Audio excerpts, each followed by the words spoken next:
Welcome back to Jack Colley's Black Book. Namaste, my friends, a second time today. Today is still July 10, and I said something in the previous video that I just was not happy with. And so, as much as I have this goal of if I make a mistake, I'm not going to correct it, I did feel like this was pretty significant, and I want people to have a good experience with some of the ideas that I share.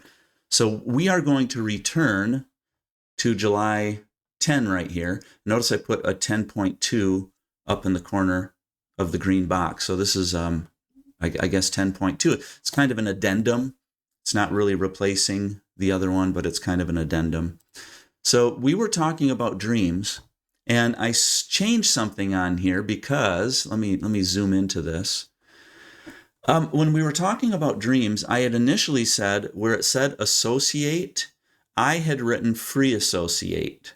So free association is exactly what I did in the previous broadcast, which is where you start with a word, and from that word, you just let everything in your mind flow out, and you write it down on the paper. And the example that I gave was, I think I started with flickering candle, and it went to dogs, cats, food. I don't know where it went, but it kind of meandered away from flickering candles. And that is a free association. It is an excellent practice if you want to, kind of hone in on what your mind might be struggling with, what your shadow might be showing you. So it really is a great exercise. But because I put free associate on the slide, I started to define free association when I should have simply stuck with association. So that's what we're going to do right now. We're just going to take a look at this one practice, and hopefully this will clarify some things. So my suggestion was, if you have a dream, you have a dream journal next to you. If you have a dream and you want to do some dream work, have a pad of paper, a dream journal next to you, and you write down the elements of the dream. Elements are feelings that you have. So I was afraid, I was holding a flickering candle, there was a spider chasing me, I was going down a dark hall. So it's feelings, it's elements. And so just in that retelling, that quick retelling of a made-up dream, I just listed three elements: fear, I listed spiders, and I listed a flickering candle. So association, as opposed to free association, is this. You want to investigate the associations you have with fear, spiders, and candles, if those are the three things that really stuck out in your dream. Now, let me give you an actual example. I was talking with a friend, and this individual had a dream in which there was a spider, very similar to what I just said to you. The spider was chasing my client. I don't know if there was a candle in my client's dream. I may have put that one in just for my example. But the idea of a spider kept coming up. And so we took a lot of time, and I said, well, what do you associate with spiders? I mean, let's go back to your childhood. Sometimes we like to do that in therapy. It's like, okay, what have you learned about spiders? What are your experiences of spiders?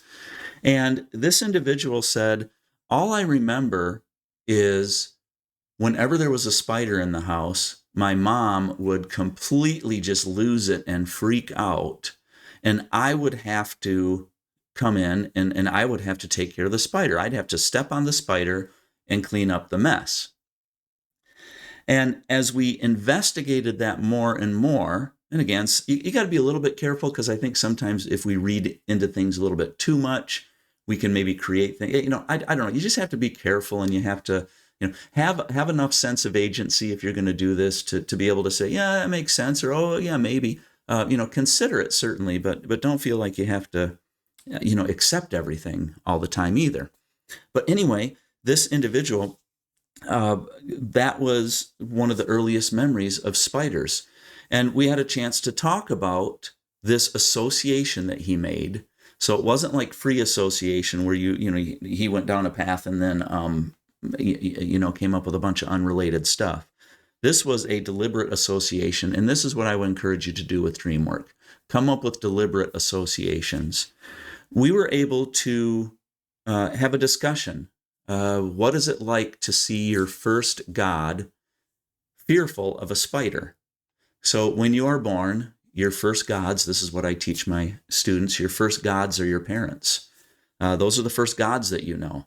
They are going to take care of you. They're who you go to, et cetera, et cetera. And so part of this it was as a child, this individual's first experience of seeing his first gods afraid and infallible was the fear that his mother had over spiders. And we did a lot of other work and just kind of kept making connections that helped this individual see, okay, I can kind of see where I have to consider that. So anyway, I just wanted to clarify that. Hopefully that's a good example of association. So these elements that show up in your dreams, don't necessarily do a free association. You can, that might be helpful. But my intention was more to focus in on just associating the elements of your dream with what you know from experience, from life, from what you've read, so on and so forth. So namaste, my friends. Hopefully that clarifies things, and I will see you next time.